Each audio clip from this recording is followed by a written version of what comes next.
Hello everybody, I'm the mother of Twinkle Storytime. I'm creating this video because right now our country is going through a great period of civil unrest, culminated by years and years and decades and centuries that Black people have been abused by an oppressive white supremacist country that we live in, have been abused by police officers who seem to be able to get away with murder and nothing will happen with them, even when we have evidence like videotapes. That doesn't seem to matter anymore. Years of racial redlining, years of food deserts, years of just unfair laws.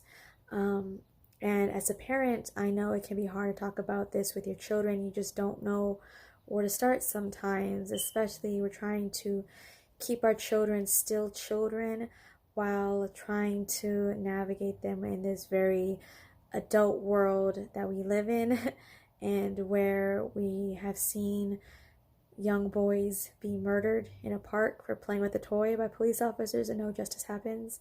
We have heard stories of young children seeing their parents murdered and nothing happens.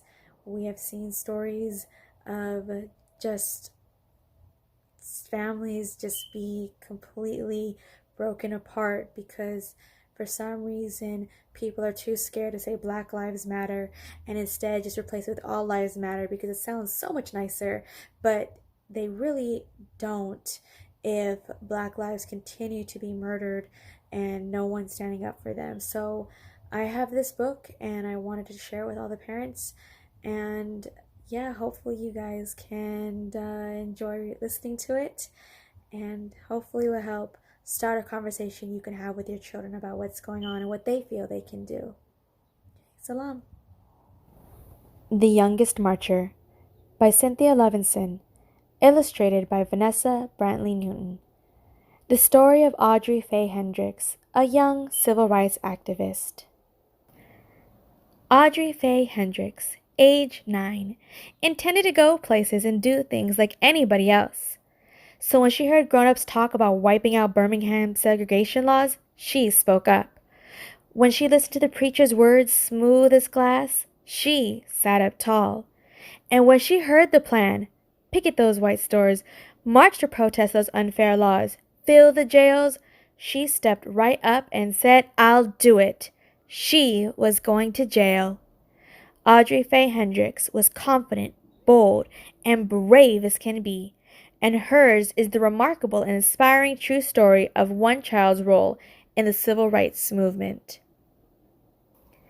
This book has been donated and allowed to be read by Twinkle Storytime's personal library. So thank you, Twinkle, for allowing me to read your book. Hope you get better and healing from your surgery. Mommy loves you. I miss you. When this quarantine is over, I'll see you again. Whenever Mike flew into town, Audrey and her mama cooked. Barbecued ribs, stewed greens, sweet potato souffle, and Audrey's favorite, hot rolls baptized in butter. Other folks knew Mike as Martin or Dr. King. The Hendrickses used his nickname. They did the same with the other ministers too, like Fred Shuttlesworth and Jim Bevel. After Mike blessed the feast, Mama expected Audrey to keep still during supper. But when grown-ups talk about wiping out the segregation laws that kept Black and white people apart in Birmingham, she just had to speak up. Audrey intended to go places and do things like anybody else. I want to eat my ice cream inside Newberry's. I want to sit downstairs at the Alabama.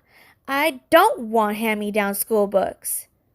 But stools at the counter, plush movie theater seats, books so fresh they'd crackle when you opened them up, those were for white children. Hush, hissed Mama.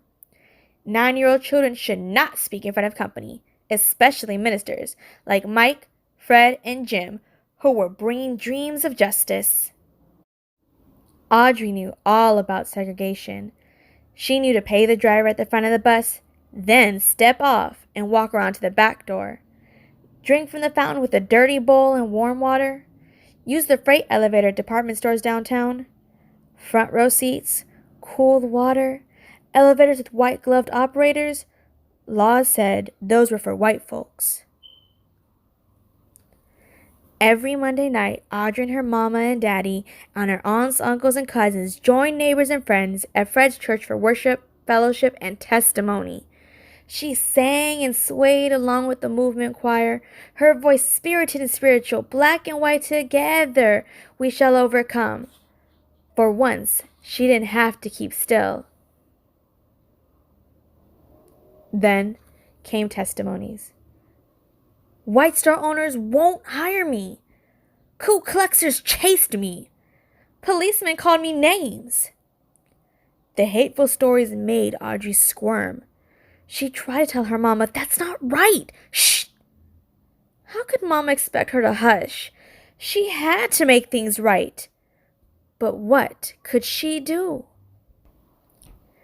When Mike visited Fred's church, thousands of people crowded around her to hear him preach. In a voice as taut as steel cables, as smooth as glass, he intoned, segregation is morally wrong and sinful. That's true. Fired up, Audrey sat taller. An unjust law is no law at all, he proclaimed. Audrey had listened to Mike explain his plan at her supper table and knew what he meant. If a law is unjust, disobey it. Sit down inside Newberry's. Picket those white stores. March to protest those unfair laws. Why, even marching was against the law. Then, get arrested. Fill the jails, Mike exclaimed. Fill Birmingham's jails so full the policemen can't squeeze in one more person. Pack cells so tight that police would have to quit arresting people for demanding their rights. Audrey just knew Mike's plan would work. She twisted in her pew to see which grown-ups would walk down the aisle and volunteer for jail. But they mostly stayed put, eyes staring at their feet, hands on their knees. Feet, hands, and knees didn't move. Fill the jails, Mike pleaded, meeting after meeting. But heads shook. All around her, Audrey heard, no, best not break those segregation laws. Boss man will fire me. Landlord will evict me. Policemen will beat me. If nobody protested, Mike's plan would fail. Police could keep arresting anyone, anytime, for anything, forever. Audrey would never be able to go places and do things like everybody else. One night, Jim announced a new idea. If grown-ups won't do it, fill the jails with children. Audrey leaped to her feet. I want to go to jail, she declared. Mama looked deep and saw that Audrey's eyes begged, please. Okay, Mama said. Audrey strutted down the aisle. She was going to jail. 2 mornings later, she put on a fresh-pressed pinafore and shiny Mary Janes with turned-down socks. Protesters gotta look nice. In the meantime, her daddy bought her a game to help her pass the time in jail. Her mama and daddy took her by Center Street Elementary to tell her teacher she'd be absent, maybe for a whole week. Miss Wills wrapped her arms around her. Audrey knew she was proud of her. She said goodbye to her grandparents. You'll be fine, her grandmother said. She knew Audrey would be brave. So did Audrey. Then her mama and daddy drove her to 16th Street Baptist Church, where the children were gathering. Even before she reached the door, Audrey heard loud voices chanting freedom songs. Inside, hundreds of big kids called out to friends and crowded around signs for their high schools. Parker, Carver, her head swiveled. Where was the sign for Center Street Elementary? She was the only protester from her school, the youngest child in the whole church, and she knew no one. Audrey huddled by her parents in the basement. But when Jim lined her up with the others 2 by 2 and the door swung open, Audrey straightened up. She was going to break a law and go to jail to help make things right. Clutching a protest sign in one hand and her game in the other, Audrey marched out that door. She stomped and sang, "Ain't gonna let nobody turn me around, turn me around, turn me around." Half a block from the church, a white policeman stopped Audrey. He pointed toward a police van. "Sentence, 1 week in juvenile hall." A matron locked Audrey into the day room with 24 other girls, all older, all bigger, all strangers. Audrey sat down alone and slipped the cover off her game. "I told you to sit down," the matron yelled. Audrey jumped. She didn't remember standing up. The matron dragged her to a dark, empty room. "When I tell you something, you do it," she commanded, "or I'll leave you here." Trembling, Audrey quietly followed the matron back to the day room, put away her game, laid down her head and cried. Jail was harder than she thought, and she wasn't fine after all. By evening, Audrey was hungry and tired. For dinner, soupy, oily, tasteless grits. At night, a bare mattress with one thin sheet for cover. The next morning, no fresh underwear, no clean pinafore, no toothbrush. Audrey and her cellmates were let outdoors into an empty concrete pen surrounded by high prison walls. The older girls talked together. Audrey wondered what her classmates were doing. Miss Wills would be keeping them busy. On another day, Audrey was sent to a huge room and told to sit in a chair that was so high her feet dangled above the floor. 4 white men glared at her. She'd never talked to a white man before. "Are you against America?" one demanded to know. "No, sir," she answered politely. "What do you talk about at those meetings?" another asked. "Our freedom." "Why did you march?" "To go places and do things like anybody else." What was wrong with that? Every mealtime, Audrey stared at greasy grits. She could barely spoon them into her mouth, let alone swallow them. Every night, the cot's wire springs jabbed. Every morning, she had nothing to do but sit alone with her game. In the afternoons, though, more kids crowded into the day room. Some days, many of them arrived sopping wet.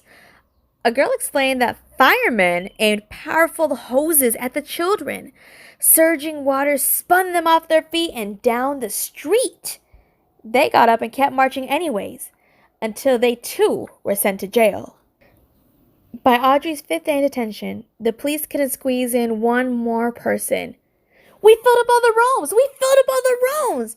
Audrey practically jumped up and down. She was so proud. "We filled up all the rooms!" Watching television in the day room, she saw black people stroll straight into stores and restaurants like they belonged there. No one else could be sent to jail. Everything had changed. After 7 days, Audrey went home. Her mama and daddy wrapped their arms tight around her, washed the jail off her, and for dinner, hot rolls baptized in butter. 2 months later, the city of Birmingham wiped segregation laws clean off the books. Audrey licked her spoon clean at Newberry's counter like everybody else. Black and white together, like we belong. Thank you all for joining Twinkle's Story Time. Today we read The Youngest Marcher, the story of Audrey Faye Hendricks. The story is discussing sensitive topics, but most importantly, it introduces the children to the idea of the Children's March in Birmingham, Alabama in May of 1963. Audrey was one of more than 3,000 children who were arrested. Now, of course, I'm not advocating for any parents to send their child to jail, but I just wanted to show the children that they have a voice in all this. With everything going on, our children need to know that they are not voiceless. That's the most important thing. They too have a voice. And now it's up to them and their families to figure out how to use their voice effectively. Thank you for joining Twinkle's Story Time. See you next week.